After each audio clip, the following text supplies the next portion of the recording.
पश्चिमी राजस्थान में सबसे पिछड़ा हुआ समाज जोगी समाज है और जिसका एक बेटा पहली बार पश्चिमी राजस्थान में सब इंस्पेक्टर बना है। आमतौर पर शिक्षा के क्षेत्र में ये समाज इतना पिछड़ा हुआ है कि मजदूरी तक ही सीमित रहता है, लेकिन एक बेटे ने ये ठान लिया कि मुझे सरकारी नौकरी करनी है और यहाँ तक कि थानेदार बनना है। और अब वो आगे क्या चाहता है, इन सब संघर्ष भरी कहानी के लिए सबसे पहले तो हम बधाई देते हैं कि जिस तरीके से, क्योंकि पश्चिमी राजस्थान में आमतौर पर कम देखने को मिलता है कि कोई जोगी समुदाय में सब इंस्पेक्टर बने।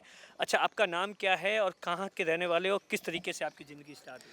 सर, मेरा नाम प्रेमनाथ कालबिलिया है। मैं जैसलमेर ज़िले के बैया गांव से बिलोंग करता हूं और मेरी प्रारंभिक शिक्षा वहीं गांव में हुई थी। और 2003 में जब मैं तीसरी क्लास में पढ़ रहा था, उसमें मेरे पिताजी की डेथ हो गई थी। उसके बाद में मेरी ज़िंदगी बहुत संघर्षपूर्ण रही है। और 2012 में जब मैं 12वीं क्लास में था, उसमें माताजी का सिर से साया उठ गया था, उनकी डेथ हो गई थी। उसके बाद में 2 बड़े भाई थे, उन्होंने मजदूरी करके हमारा खर्चा उठाया। एक छोटा भाई वो भी रीट की तैयारी कर रहा है। तो हम पहले जयपुर में वहाँ रह रहे थे, तो पढ़ाई का खर्चा ज़्यादा था, तो उन्होंने बाहर गांव छोड़ करके मजदूरी की और हमारा पढ़ाई का खर्चा उठाया। और 2015 में हम यहाँ बाड़मेर आ गए, पटवारी की पहले तैयारी की। फर्स्ट में हम दोनों भाइयों ने पटवारी प्री की एग्ज़ाम वो पास कर लिया। मेंस में थोड़े मार्क्स से पीछे रह गए। उसके बाद में मैंने आरएस की तैयारी रेगुलर शुरू की। 2 साल तक मैंने आरएस की तैयारी की और फर्स्ट अटैम्प्ट मैंने 2018 में आरएस प्री पास कर दिया था। और 2000 जब ये मेंस हुआ आरएस का, तो मेंस में थोड़े मार्क्स से रह गया, क्योंकि मैं वहाँ कांस्टेबल की ट्रेनिंग करने के लिए चला गया था, तो बीच में पढ़ाई में गैप पड़ गया, तो उसमें आरएस मेंस पास नहीं हो गया। लेकिन जो आरएस मेंस की तैयारी थी वो मेरे काम आएगी, क्योंकि सब इंस्पेक्टर जैसे मेरी ज्वाइनिंग यहाँ बाड़मेर में हुई थी 2018 में कांस्टेबल की। उसके बाद में जस्ट अक्टूबर में ये एसआई का एग्ज़ाम हो गया था, तो मैंने वो एग्ज़ाम दिया, अच्छे मार्क्स आए मेरे को और फाइनली अभी मैं सिलेक्टेड हो गया ऐसे। आप जिस गांव से आते हैं, उस गांव की क्या स्थिति है एजुकेशन को लेकर? किस तरीके से लोग 2 वक्त की रोटी के लिए मशक्कत करते हैं?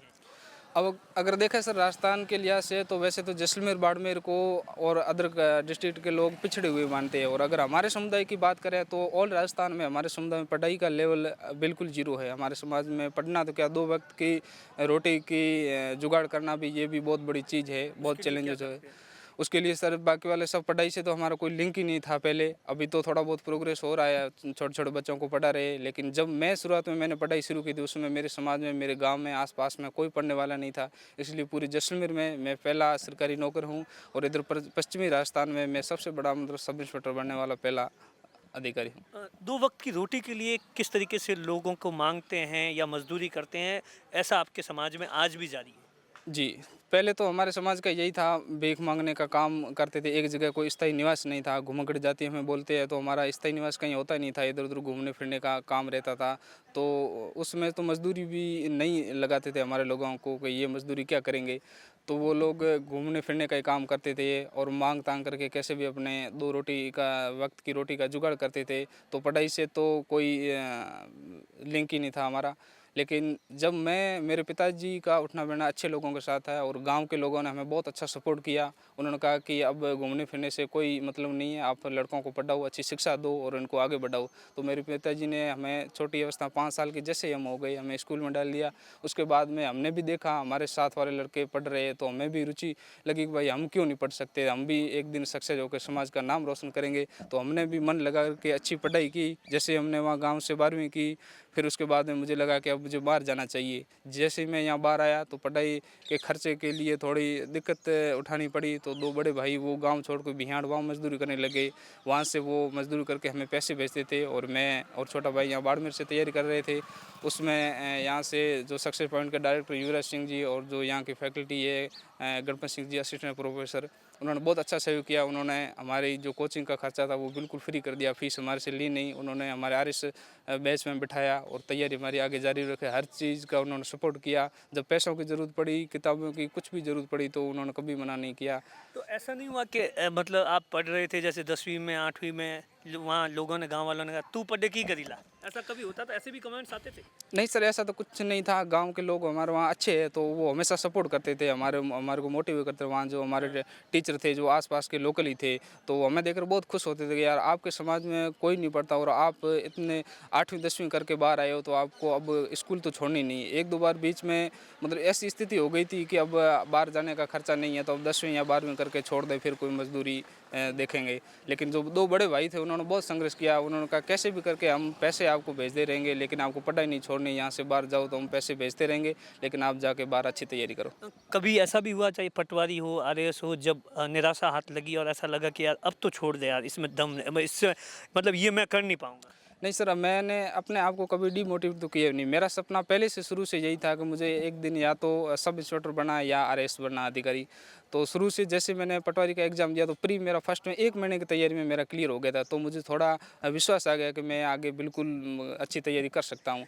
तो मेंस हो गया, तो मेंस में थोड़े से मार्क्स में रह गया। उसके बाद मैंने आरएएस की तैयारी की। आरएएस तैयारी में मैंने फर्स्ट अटेम्प्ट में प्री पास कर दिया, तो मैं और भी मोटिवेट हो गया कि अब तो मैं बिल्कुल सीट निकाल सकता हूँ। आसपास के जो लोग हैं, दोस्त हैं, उन्होंने किस तरीके से सहयोग किया आपको मोटिवेशंस के लिए? और आज जब वो आपको स्वागत कर रहे हैं, आपको कितना प्राउड फील होगा? क्योंकि आमतौर पर आपके समाज के लोगों का इतना स्वागत कभी होता नहीं। जी, बिल्कुल सर। आज मुझे लगता है कि ऐसा राजस्थान में पहली बार हो रहा है। मेरे दोस्त बहुत अच्छे हैं, जो स्कूल के साथी थे, उन्होंने हमेशा मेरा सहयोग किया। हर एक चीज़ में मुझे मोटिवेट समय-समय पे करते रहते थे। और जब मैं यहाँ बाड़मेर आया तो यहाँ भी दोस्त मुझे बहुत अच्छे मिले। 2018 बैच के जो साथी थे, वो जब भी मुझे देखते तो बहुत बड़े खुश होते थे कि यार प्रेम, तूने तेरे समाज का नाम रोशन कर दिया, अब तेरे को यहीं नहीं रुकना है, तेरे को आरएएस की तैयारी करनी है। तो हमेशा वो अगला ड्रीम मोटिवेट। क्या है? अगला टर्म सर, आरएएस की तैयारी भी जारी है। आरएएस की तैयारी मैं कर रहा हूँ और कोशिश ये रहेगी कि ट्रेनिंग के दौरान भी मैं आगे तैयारी जारी रखूँगा। और आने वाले समय में मैं ये चाहता हूँ कि मैं एक आरएएस अधिकारी बनकर इसी जगह वापस आऊँ सर। जो लोग हिम्मत हार जाते हैं, आप जैसे युवा है, उनके लिए क्या मैसेज है? उनके लिए सर ये मैसेज है कि इम्पॉसिबल तो कुछ है ही नहीं। अगर हम ठान लें मन में तो कुछ भी इम्पॉसिबल नहीं, सब कुछ पॉसिबल है। लेकिन हमारे अंदर जिज्ञासा होनी चाहिए, एक जज्बा होना चाहिए। बाकी तो बहाने खूब है बनाने के लिए कि मेरे पास खर्चा नहीं है, मेरे को सपोर्ट करने वाला नहीं है। अब हमारे को सपोर्ट करने वाला कौन थे? छोटी अवस्था में माँ बाप गुजर गए थे, उसके बाद में हमने हिम्मत नहीं हारी है। अच्छा, एक किस्सा है, मुझे किसी ने बताया कि एग्ज़ाम से एक दिन पहले ही आपकी मदर की डेथ हो गई। वो क्या था? उस वक़्त क्या गुज़री थी आप? हाँ, उसमें मेरे 12वीं के एग्ज़ाम्स चल रहे थे बोर्ड के। तो माताजी काफ़ी समय से बीमार थे। तो जो 12वीं बोर्ड का एग्ज़ाम था, जिस दिन अगले दिन एग्ज़ाम था, उससे पहले एक दिन डेथ हो गई थी। तो फिर दोस्त थे, वो मेरे घर आए और मेरे को ज़बरदस्ती लेके गए कि नहीं, कैसे भी करके आपको एग्ज़ाम देना पड़ेगा, ये दिन तो निकल जाएंगे लेकिन बाद में फिर पछताना ना पड़े, इसलिए आपको एग्ज़ाम देना है। और जब मैंने एग्ज़ाम दिया, मेरी तैयारी तो वैसे शुरू से बहुत अच्छी थी, तो मैं पूरी क्लास में वैसे टॉपर रहा हूँ हर बार।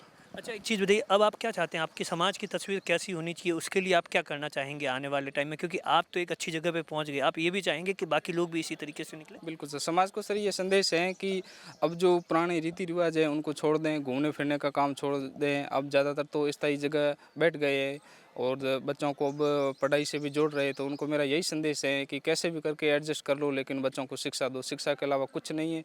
और अगर आप बच्चों को पढ़ाओगे तो अगर हर गांव से एक एक बंदा भी निकलेगा तो बाकी वाली आने वाली पीढ़ी वो हमारे से मोटिवेट होगी और वो सफलता की ओर अग्रसर होगी। प्रेमनाथ की सब इंस्पेक्टर की स्टोरी पूरे पश्चिमी राजस्थान में मिसाल के तौर पर देखी जा रही है, क्योंकि इनके समाज में कोई भी युवा इतनी तक पढ़ लिख कर सब इंस्पेक्टर नहीं बना है। अब प्रेमनाथ चाहते हैं कि बाकी लोग भी, इनके समाज के युवा, पढ़ लिख कर इसी तरीके से कुछ बने। दिनेश बोहरा, बाड़मेर, राजस्थान तक।